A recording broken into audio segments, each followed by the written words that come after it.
चेतन महतो। हाँ। वोट तो नेता मंत्री को देते हैं, कितना विकास हुआ आपके गांव में? विकास यहाँ का कोई विकास नहीं हुआ। विकास पहुंचा ही नहीं है। नहीं है। लोकसभा से रांची लोकसभा से एक ही व्यक्ति है जो अपने संघर्ष से बहुत आगे तक हम लोग के छात्र का आवाज़ को उठाया है। वो है जेएसएसयू के अध्यक्ष देवेंद्र नाथ।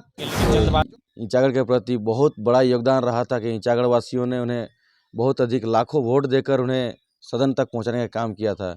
अब इस बार उन्होंने ईंचागढ़ के विश्वास को हारा है, उन्होंने विश्वास को तोड़ा है।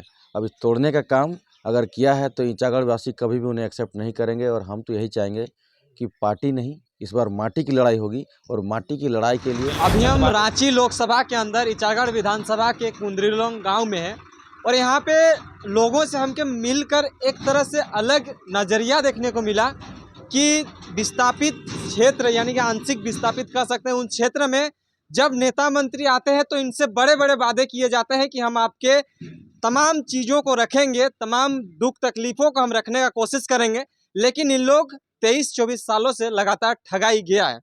अब एक जो विचार बन कर आया है जयराम महतो, उनके कुछ समर्थक जो हैं हमारे साथ जुड़ चुके हैं और यहाँ के ग्रामीण भी हैं, उनसे भी जानने का प्रयास करेंगे कि 2024 का लोकसभा चुनाव का सरगर्मी जो है काफ़ी नज़दीक है और उस गर्मी जो है वो 25 मई को दिखने वाला है। उसको लेकर हम देखने की कोशिश करेंगे कि लोग क्या सोच रहे हैं, सारी चीज़ों को आप तक रखेंगे। कुछ लोग हैं। सर सबसे पहले नमस्कार। जोहर नमस्कार। क्या नाम हुआ आपका? सेन चंद्र गुप्त। अच्छा, क्या लगता है कि 2024 के इस लोकसभा चुनाव में क्या मुद्दा काम आने वाला है? 24 सालों के झारखंड में आपने तमाम पार्टियों को तो मौका दे चुका है, अब की बार क्या सोच रहे हैं? क्या वही दोहरेगा कि अब की बार कुछ अलग होने का चांस दिख रहा है? अलग होने का चांस है क्योंकि जयराम दा इतना विकास का काम फैला रहे हैं कि शिक्षा के बारे में बहुत ज़्यादा काम कर रहे हैं। अच्छा, तो क्या लगता है कि आपने जो सिटिंग सांसद अभी हैं बीजेपी के, क्या लगता है कि उन्होंने जो वादे आप लोगों से किए थे वो वादे पूरा हुआ है कुछ 5 सालों के इस दरमियान में? नहीं, कुछ वादा पूरा नहीं किया है।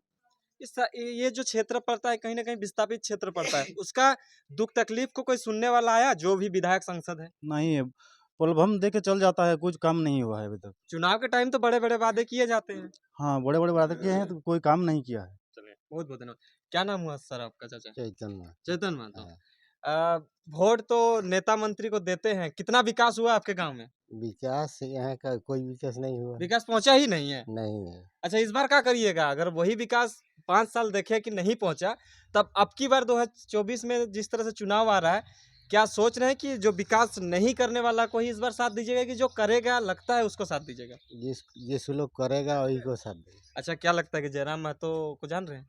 जयराम महतो को जान रहे हैं ना? हाँ। अच्छा, उसका हाँ, मोबाइल में देखते हैं। अच्छा, उसका पार्टी की तरफ से भी कैंडिडेट खड़ा करने की बात कर रहे हैं। अच्छा, उसका विचार कैसा लगता है ये बताइए? विचार बहुत अच्छा है। अगर उनका पार्टी से कोई आएगा तो साथ दीजिएगा? साथ देंगे। वोट दीजिएगा? हाँ। चलिए, बहुत धन्यवाद।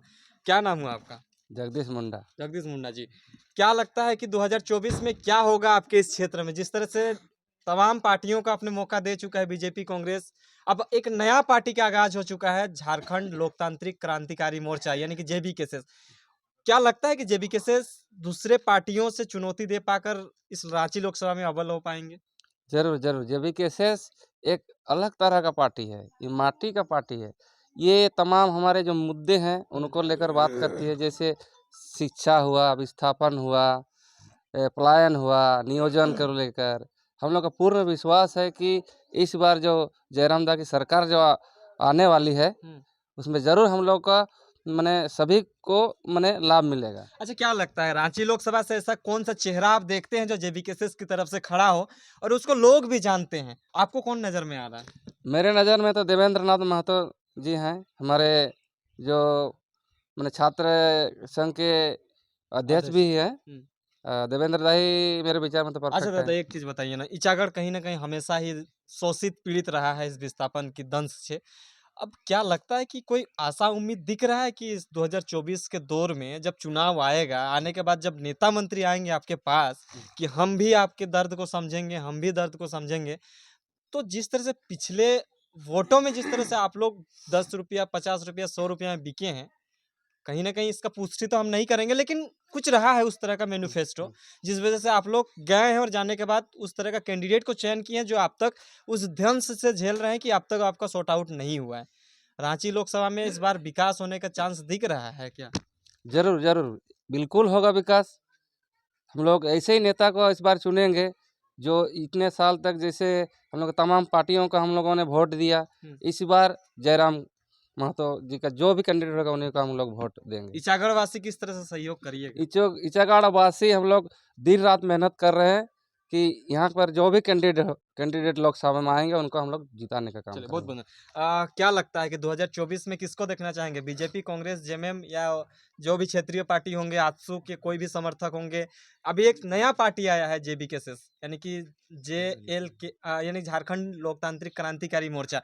क्या लगता है किनको साथ देने का सोच रहे हैं आप लोग? देखिए, जो अच्छा विचार, अच्छा सोच, जो जनता के हित में जो काम करेगा, वैसे उम्मीदवार को भी चुनेंगे और वैसे ही पार्टी को हम लोग चुनेंगे।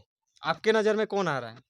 अभी तो फिलहाल जो दिख रहा है, जो जनता को जो अभी जनता जो बहुत सोचे समझे हैं, इस बार खतियानी पार्टी का मतलब जेबीकेएस मतलब लोकतांत्रिक क्रांतिकारी मोर्चा, उसी को हम लोग साथ देंगे।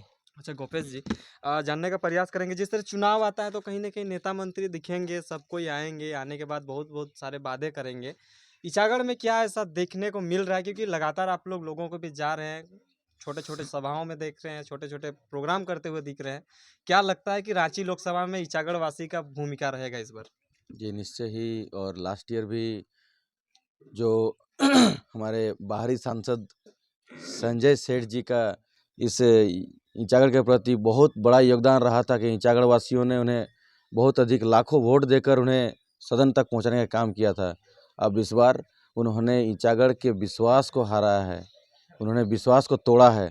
अब इस तोड़ने का काम अगर किया है तो इचागढ़ वासी कभी भी उन्हें एक्सेप्ट नहीं करेंगे। और हम तो यही चाहेंगे कि पार्टी नहीं, इस बार माटी की लड़ाई होगी। और माटी की लड़ाई के लिए, अपने बच्चों के भविष्य के लिए, अपने क्षेत्रवासियों के नियोजन को लेकर, जो हमेशा हक और अधिकार की लड़ाई को लेकर सदैव अग्रणी भूमिका निभाते हैं, वैसे शख्स को हम देखना चाहते हैं सदन में।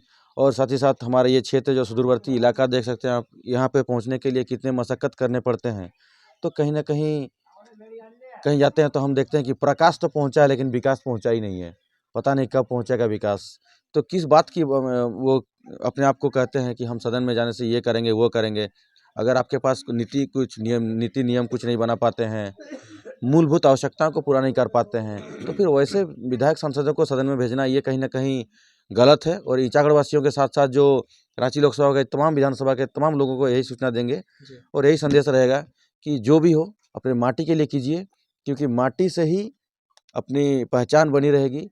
माटी, संस्कृति, मान सम्मान और स्वाभिमान के बचाने के लिए झारखंडी भाषा खतियान संघर्ष समिति JLKM, जो भी वर्तमान समय में एक नई राजनीतिक पार्टी के रूप में उभरी है, और हम सभी हमारे संगठन के साथी लगातार संघर्ष कर रहे हैं, उन लोगों तक पहुंचाने का काम कर रहे हैं अपनी विचारों को, कि अगर how we are different from other parties. अगर आप कंपेयर कीजिएगा कि उन लोगों से हमें अंतर क्या है, तो अंतर यही है कि उनमें कोई विचारधारा नाम की कोई चीज़ नहीं है। वो हमेशा यही सोचती हैं कि दारू, मुर्गा और जो भी हो चादर उड़ा के वोट लेने का काम करेंगे। लेकिन हमारे पास तो एक ही उपाय है और उसी संदेश के साथ हम चलेंगे कि हम ना नोट लेंगे ना कुछ भी चीज़ का प्रलोभन देंगे। हम सिर्फ विचार बांटेंगे और शिक्षा को जागृत करने की कोशिश करेंगे। साथ ही साथ हमारी लड़ाई वही है कि खतियान आधारित स्थानीय नीति, नियोजन नीति, उद्योग नीति, विस्थापन नीति, इस क्षेत्र जो देख रहे हैं विस्थापन का दंश जो लगातार आज 40-50 वर्षों से झेलता आ रहा है, इसका रिस्पॉन्सिबल जानते हैं कौन है? इसका रिस्पॉन्सिबल एक ही है कि 116 गाँव 84 मौजा के लोग हैं। ये कहीं ना कहीं अगर जिस दिन एक हो जाएंगे उस दिन इस समस्या का समाधान हो जाएगा। आज इस चांडिल डैम का पानी जो हम कह सकते हैं कि टाटा कंपनी ले रही है और बहुत सारी हज़ारों हज़ार कंपनियाँ ले रही हैं और सरकार उसको बेचने का काम कर रही है पानी। तो ये पानी बेचने का काम कर रही है, लेकिन सरकार का दायित्व कहाँ गया? अगर कोई कंपनियां आपसे पानी लेकर कंपनी संचालन करती है तो सरकार का और कंपनी का तो यह दायित्व बनता है कि उन जो 116 गाँव के विस्थापितों ने इस कंपनी को संचालन करने के लिए अपने आप को न्यौछावर कर दिया, आज वो लोग कहाँ हैं? आज देख सकते हैं टाटा स्टील हो चाहे जो भी हो, लगातार हमारे क्षेत्र में पलायन का मुद्दा और विस्थापन का मुद्दा बना हुआ है। कहीं न कहीं ये मान सम्मान और स्वाभिमान का लड़ाई है।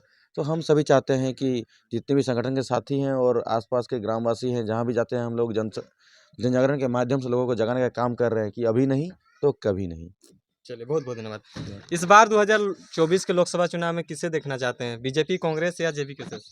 इस बार ओनली पूरा ईचागढ़ विधानसभा में माहौल है जेबी केसेस का, क्योंकि पिछला बार हम लोगों ने बीजेपी से संजय सेठ को बहुत उम्मीद से चुना था, लेकिन उन्होंने ईचागढ़ वासी को हमेशा धोखा देने का काम किया है।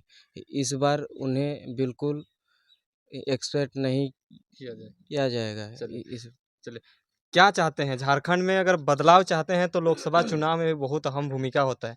आप सब नौजुवक क्या चाहते हैं कि 2024 का लोकसभा चुनाव में क्या डिफरेंट होगा इस बार? क्योंकि प्रत्येक चुनाव की बात करें तो कुछ ना कुछ प्रलोभन देके आप लोग को वोट को लिया जाता है, लेकिन इस बार क्या हो रहा है? वोट के साथ साथ नोट दे रहे हैं कि सबसे पहले आपके को बहुत बहुत धन्यवाद जो हमारे आवाज़ को आप लोग तक पहुंचा रहे हैं। जी जी मैं बताना चाहूँगा कि इस बार का जो चुनाव होगा ना बहुत जोरदार होगा, क्योंकि टाइगर जयराम दास जो विचार पहुंचा है जन जन तक पहुंचा है, सबका दिल में बैठ गया है कि सिर्फ टाइगर टाइगर टाइगर। इस बार रांची लोकसभा में सिर्फ टाइगर का होगा। चलिए, रांची लोकसभा में किसका लहर है? क्योंकि लोकसभा चुनाव नज़दीक है, बेहद नज़दीक है, क्योंकि कहा जाएगा 25 मई को चुनाव होना है। क्या लगता है कि रांची लोकसभा में किसको कैंडिडेट के तौर पर देखना चाह रहे हैं? क्योंकि बीजेपी ने फिर से उम्मीदवार का लिस्ट जारी किया और वही लिस्ट को जारी किया है जो पहले था। अब क्या लगता है? इस बार कैंडिडेट नहीं, इस बार विचार का जीत होगा, क्योंकि इस बार कैंडिडेट तो सभी जारी करते हैं, परंतु एक विचार को जारी करने में वो लोग असफल रहते हैं। हर प्रलोभन दिया जाता है, परंतु उस प्रलोभन में एक कैंडिडेट खड़ा कर देते हैं, लेकिन ना कोई शिक्षा का ना स्वास्थ्य का बात करता है, सिर्फ अपने प्रलोभन से जिताने का बात करता है। लेकिन इस बार क्या होगा कि इस बार विचार का जो राजनीति करेगा उसी के ऊपर वोट जाएगा। किसको देख रहे हैं? क्योंकि अभी रांची लोकसभा में आप लोग भी जेबी केसेस की बेहद तैयारियों में जुटा है, किसको देखना चाह रहे हैं रांची लोकसभा से? रांची लोकसभा से एक ही व्यक्ति है जो अपने संघर्ष से बहुत आगे तक हम लोग के छात्र का आवाज़ को उठाया है।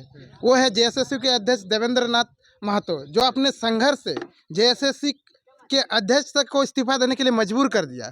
तो ऐसे ही नेता का हम लोग का, ऐसे ही लीडरशिप और ऐसे ही शिक्षा में अव्वल रहने वाले नेता का ज़रूरत है, और उसी को संसद के रूप में हम लोग दिल्ली तक भेजेंगे, ताकि हमारे झारखंड का जो ईचागढ़ वासी का जो आवाज़ है, जो रांची लोकसभा का जो आवाज़ है, उस आवाज़ को दिल्ली तक गूंजना चाहिए। इसके लिए हम लोग देवेंद्र नाथ महतो के प्रति सक्रिय रूप से अग्रणी भूमिका निभाने के लिए उसको प्रत्याशी के रूप में सदन तक भेजने का काम करेंगे और पूर्ण बहुमत से जिताने का कोशिश करेंगे। बहुत बहुत धन्यवाद। तो जिस तरह से हम लोग लोगों को बात देखने की कोशिश कर रहे हैं, तो कहीं ना कहीं बात जो है, अब पहले जिस तरह का राजनीति हो रहा था उस राजनीति से कुछ डिफरेंट होने का आसार दिख रहा है। अब देखने लायक बात होगा कि 25 तारीख को यहाँ पे मतगणना है, यानी मतदान है, और मतदान के बाद देखा जाएगा कि लोगों ने कितना प्यार दिया है झारखंड की बदलाव की इस। जी अच्छा, हमने उसको